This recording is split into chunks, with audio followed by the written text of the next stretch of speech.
Do you ever wonder why some people seem to get everything they want?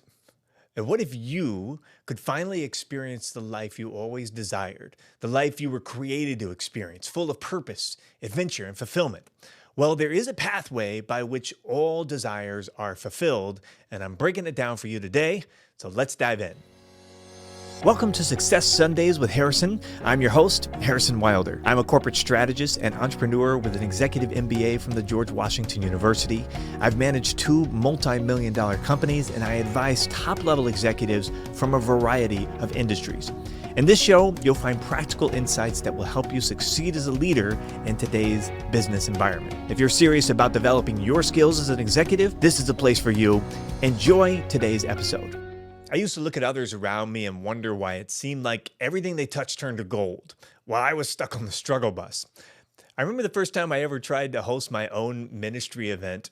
I had seen some powerful ministers sway large crowds and move them to take massive action, often people weeping pools of tears on the ground, and I thought, man, I want to do that. I want God to use me in that kind of way.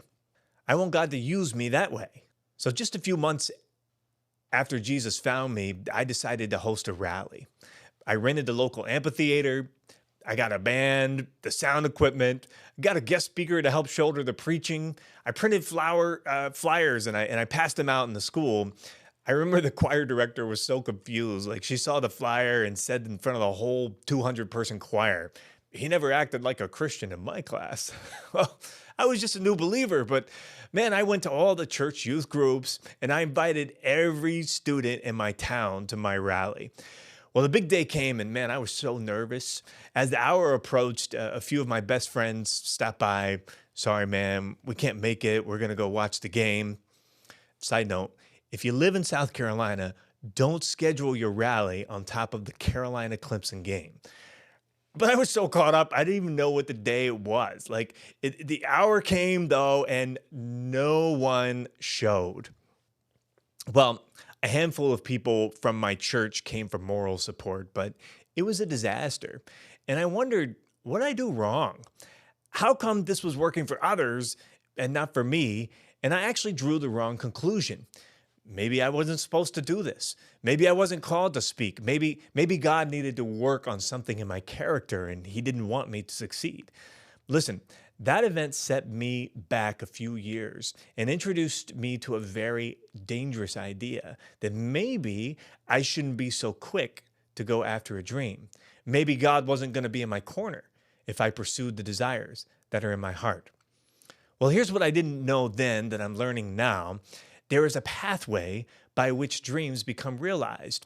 And in that story, I skipped about half the steps and it ended in disaster.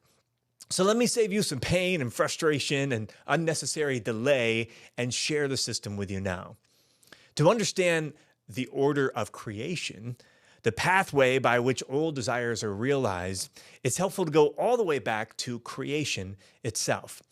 In the book of Genesis, it says that in the beginning, God created the heavens and the earth was formless and void, and the Spirit of God hovered over the surface of the deep. It's worth pointing out right from the get-go that when things look formless and void in your life, when it's completely dark and there's not even any structure from which to begin to build from, that the Spirit of God is already hovering. I don't know what situation you might be facing right now, and I can't know what caused you to join this episode, but if you're facing a dark situation, right? If you don't know how your dreams are ever going to come to pass, if you can't even see a pathway anymore to get you there, then it's actually time to let yourself get excited because the creative power of God is already standing by, ready to get to work. He's hovering over your situation right now, and something is about to happen. There's about to be an explosive release of power. Things are going to start coming together right in front of your eyes. But to understand what happens next, we need to skip ahead to another Bible verse.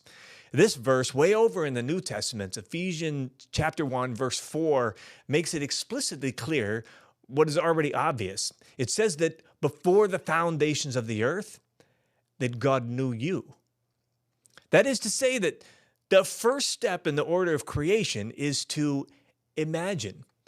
Before God said, "Let there be light," Before he separated the sea from the dry land, before he spoke man into existence, he already knew each and every one of us in his mind. He could already see us in his imagination. The first two steps in the order of creation operate in the immaterial realm.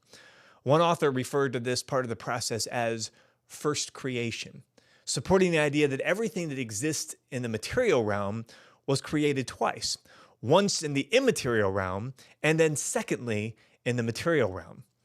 If you're experiencing great difficulty realizing your desires, if it seems like like it's a struggle all the time, if you feel like you're always hustling and not getting anywhere, you're very likely skipping over this important part of the order of creation.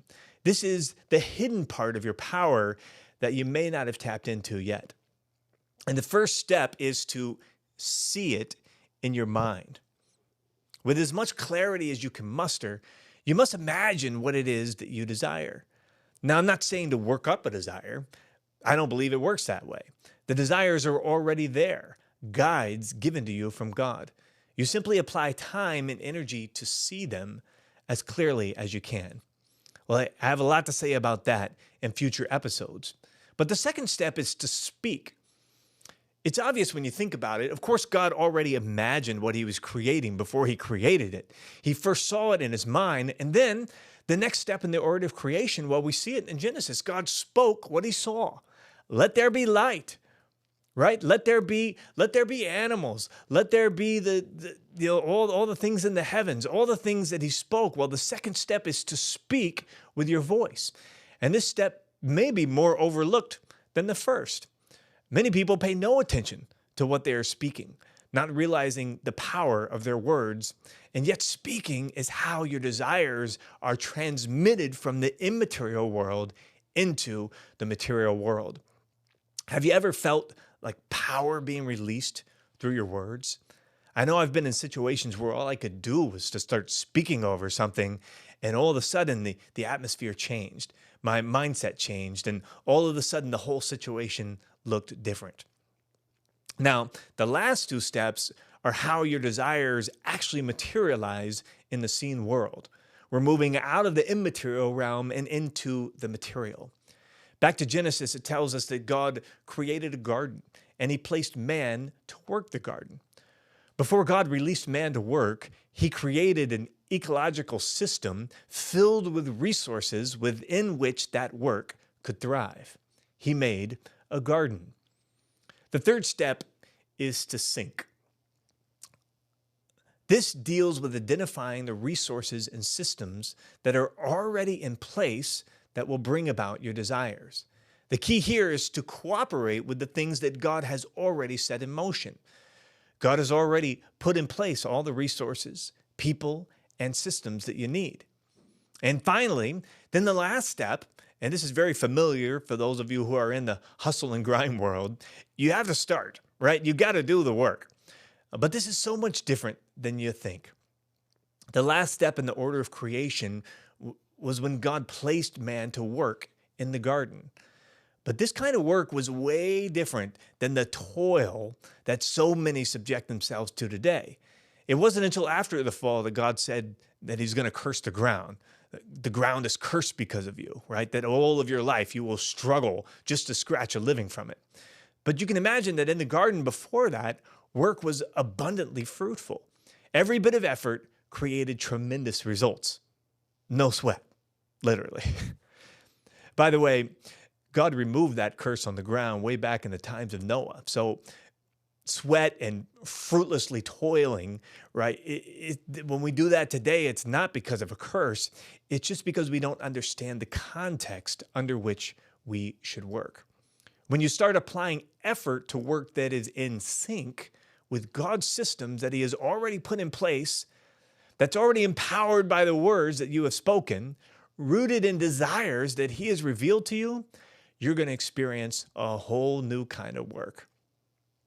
But you do have to start before you're ready, which we'll need to talk about in a future episode. This order of creation as a framework was first introduced to me by one of my mentors, Myron Golden. He likes to point out that when God said in Genesis, "Let us make men in our own likeness," that all we really know about the likeness of God at that point in the story is that he is a creator. We know that he sees things in his imagination and he speaks them into the material world. Being formed in his likeness, he has given us creative power just like his, the power to see dreams and desires materialized in the physical world. This is your hidden source of greatness. Well, I don't like to end an episode without giving you the success challenge of the week. This week, let me encourage you to start speaking the life that you desire. Allow yourself to be challenged to hold your tongue when you might normally speak words that you don't want, and to intentionally replace them with words that align with things you actually do want. And if you have any questions for me that I might be able to help you with on a future episode, post them down in the comments. I love to hear from you and to create content that's super relevant for you. So put them in the comments. My team will tee up those ideas for me on future episodes. Until then, have a great week, and we'll see you in the next episode. Well, I hope you enjoyed today's episode. You know, great businesses and great leaders are built using effective communication. For more, go to speakingschool.com, grab my Elite Business Success Toolkit for free just for trying out our Speaking School membership. That's speakingschool.com. See you next time.